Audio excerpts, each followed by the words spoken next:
Francis Maxwell here, your resident transfer guru, and I'm going to tell you what is going on in the world of football. I don't know why I'm introing this like a game show host, but let's just go forward since this is carried on from another clip. Anyway, Raheem Sterling, Manchester United, £25 million to try and lure the Liverpool winger attacking midfielder, I don't know where he's fitting in at the moment, to Manchester. Now, I want to touch on that just briefly. So, Di Maria, 5-1 odds on. 1-5 then, sorry, odds on to stay at Manchester United. What does this mean if Raheem Sterling comes into United? Because we have seen Raheem Sterling out in the wing. He's very effective. We've seen him play through the middle with Liverpool. I think was most effective last season towards the end of that. In doing so, I think he could definitely fit in at Manchester. But where do you imagine him playing? Manchester United fans, full-time Devil fans, I'm talking to you. Where will he fit in? If Di Maria stays, I imagine that Van Gaal will try and groom him more so to be the player that he can be in the Premier League, the player that he started off to be. But of course, he needs to be a little bit, not as much more physical, because you do see thinner players like him, like Raheem Sterling is not exactly the biggest, but he has to adapt to the Premier League a little bit better. But if you imagine him playing on the right, like he has done before with Argentina, or playing on the left and Ashley Young on the right, who had a great end to this season, where do you see Raheem Sterling fitting in? Do you see him being an attacking midfielder with Falcao basically on his way out? Touch on that in a minute. Raheem Sterling maybe playing in behind Wayne Rooney. Do you think that would work? Where would Fellaini and Mata figure? It's interesting to think, because of course it's the same problem that Manchester United have faced all last season, is that they need to add defensive-minded players. They've already added Memphis Depay, who's going to play wide.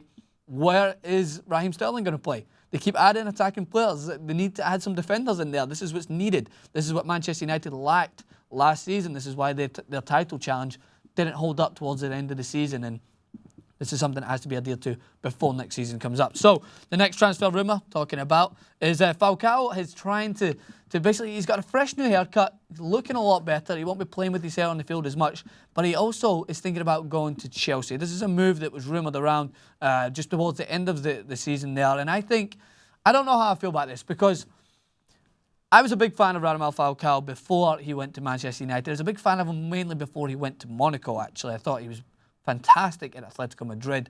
Thought he was great with Colombia. I just kind of lost his way a little bit more. Maybe he didn't fit into the style of play, but even just the little things that I seen him do at Manchester United did not give me enough courage to rejuvenate my hope in that he would be a great player again in the Premier League, because his first touch was all over the place. He was getting battered from the back and not taking the tackles. He just didn't look, for his physical presence and his strength that you can tell.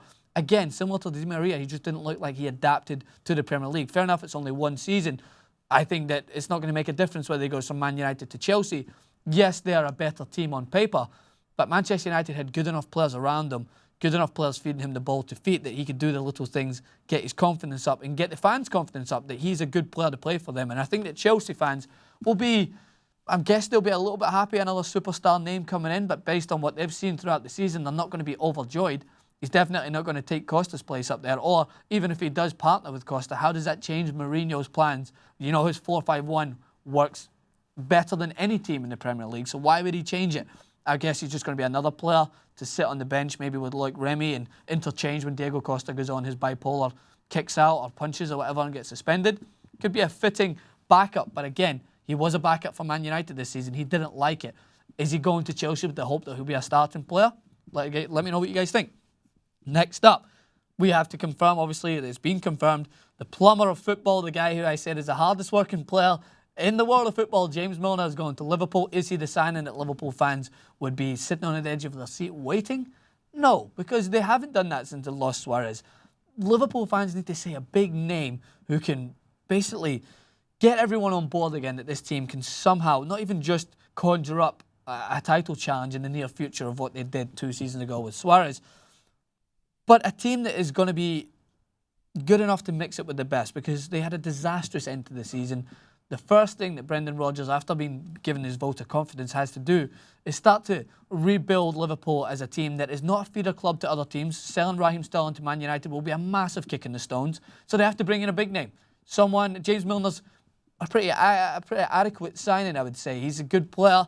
I think he's definitely comes under a lot of harsh criticism for his off-the-field personality and his work ethic. He's not really a star player, but he'll fit in well, I think, at Liverpool. He's a good signing by all means, but they need to bring in someone big. They need to bring in new signings. With Manchester United itching it around Gundogan and Raheem Sterling coming in for them, they need to be in the market shopping for the big players, I'm afraid. So, Petr Cech is the next one. It's all around the Premier League because that's what's happening at the moment. I don't think Barcelona will look in the market, or Real Madrid as much so, until the Champions League is over. So, Real Madrid, they're always looking around. I think they re-signed Navas on a contract, which is a good signing. I think he's a good goalkeeper.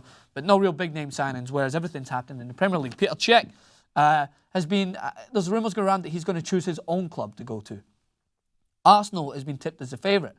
Now, the thing about Arsenal is that obviously they had their problems this year in the goalkeeping area with what can only be described as some weird off-the-field antics with Chesney. And you've got Ospina who came in, who I think did a great job.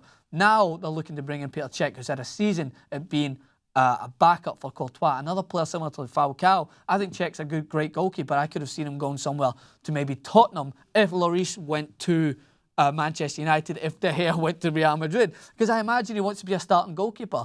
Having all those successful years at Chelsea, I don't imagine he wants to be sitting on the bench. And would he come into Arsenal and be their starting goalkeeper? Yes, he's got the quality to do so. But without a full season under his belt and dropping into that second spot, would it happen? I don't know. So that rounds it up. Plenty of news going around in the transfer window, but we want to know what you guys think about this. What team needs to add more so than anything else? Is it worrying that Manchester United haven't made a big-name signing in a defending standpoint? Is it worrying that maybe Liverpool are not making big-name signings? What do you guys think around the Premier League? Are you looking forward to the Champions League? Because we know I am looking forward to it. Counting down the minutes. Make sure to come back to TYTSports. Follow me on Twitter at Francis_Maxwell and us at TYTSports.